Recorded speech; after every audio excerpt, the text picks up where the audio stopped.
हम जानते हैं कि 19वीं और 20वीं शताब्दी में यूरोप में बहुत ज़्यादा परिवर्तन हुए। उदाहरण के लिए औद्योगिक क्रांति से लोगों का जीवन बदल गया, रहने की परिस्थितियां बदल गई, बड़े बड़े शहरों का औद्योगिक केंद्रों का निर्माण हुआ, आय में असमानता हुई, सामाजिक विषमताओं का जन्म हुआ, गरीबी जैसे चीजें अस्तित्व में आने लगी बुरी तरह, इनके बारे में मनुष्य सोचने लगा और समाज की अन्य समस्याओं के बारे में सोचने लगा, चाहे वो राज्य व्यवस्था हो, चाहे वो अर्थव्यवस्था हो, चाहे शिक्षा हो, चाहे परिवार हो, कुछ भी पहलू हो समाज के बारे में, सामाजिक जगत के बारे में मनुष्य ने चिंतन करना प्रारंभ किया।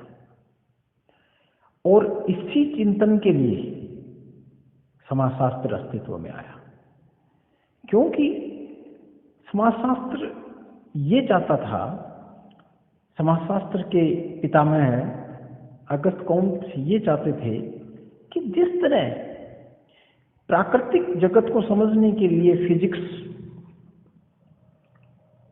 जैसे विषय हैं, वैसे ही सामाजिक जगत को समझने के लिए कोई विषय होना चाहिए जो समाज के घटनाओं में एक पैटर्न, एक तरीका ढूंढकर समाज के अमूर्त नियमों का जन्म दे और वो नियम समाज के बारे में भविष्यवाणी कर सकें और समाज को सुधार करने में योगदान दे सके।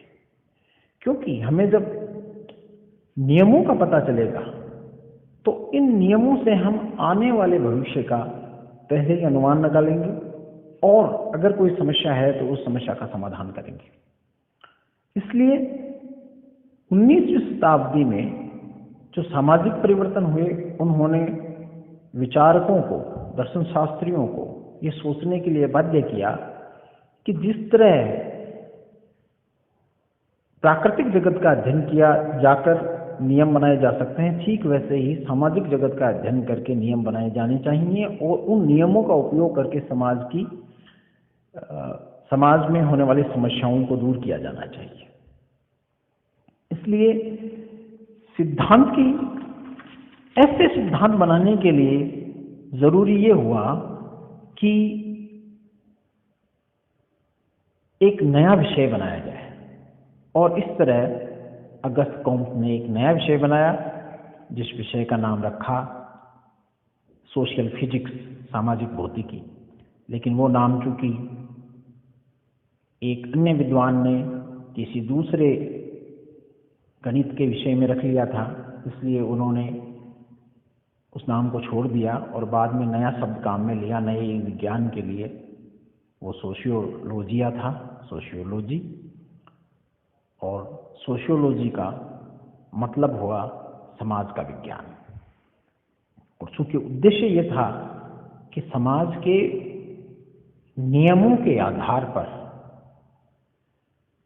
समाज के सिद्धांतों का निर्माण किया जाना चाहिए ताकि समाज में समस्याओं को सुधार किया जा सके और बेहतर समाज का निर्माण किया जा सके। अब एक प्रश्न उठता है कि क्या समाजशास्त्र जब पहले नहीं था तो क्या समाज के बारे में पहले लोग विचार नहीं करते थे? करते थे। अनेक धार्मिक विचारकों से लेकर दर्शन शास्त्रियों ने समाज के बारे में गंभीर विचार किया और अपनी अपनी बातें रखी। और मूल रूप से दो बातें जो आज भी समाजशास्त्र की मुख्य दो समस्याओं में से एक हैं,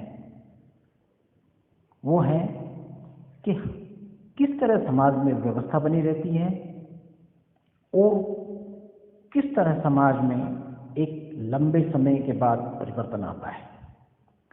यानी दो चीजों के बारे में बहुत पहले से विचारों को, धार्मिक विचारकों ने, दर्शन शास्त्रियों ने विचार किया इस बात पर कि किस तरह समाज में व्यवस्था बनी रहती है और किस तरह समाज में समय के दौरान, कुछ समय के दौरान परिवर्तन आता है। तो ये समाजशास्त्र की मूल समस्याओं में से एक महत्वपूर्ण समस्या है, व्यवस्था और परिवर्तन, ऑर्डर और चेंज।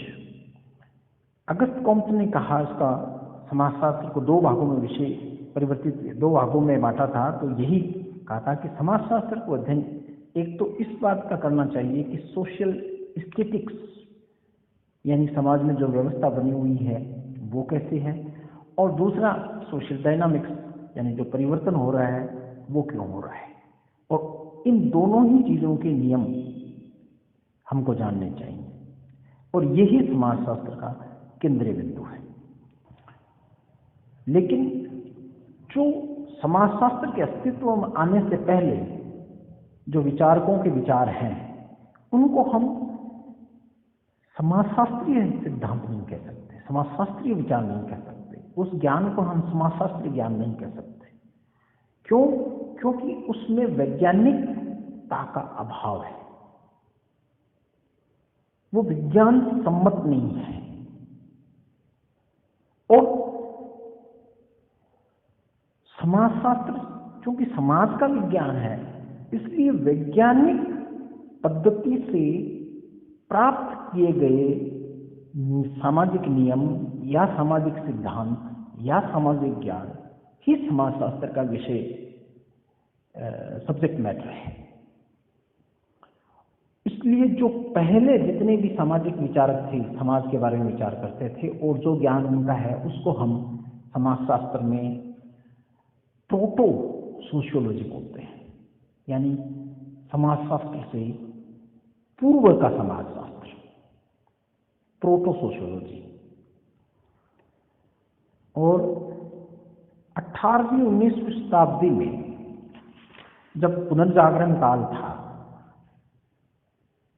उस वक्त वैज्ञानिक दृष्टिकोण विकसित हुआ, और यही इतिहास का वो बिंदु था जहां पर समाजशास्त्र और समाजशास्त्रीय सिद्धांत अवतरित हुए। इसलिए समाजशास्त्रीय सिद्धांत वैज्ञानिक दृष्टिकोण पर आधारित है,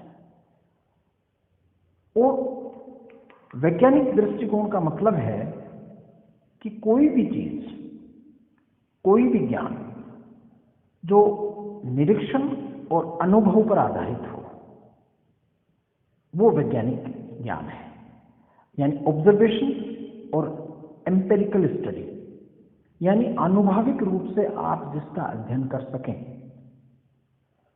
और उसकी कारण सहित व्याख्या कर सकें, वो ज्ञान वैज्ञानिक ज्ञान कहलाता है।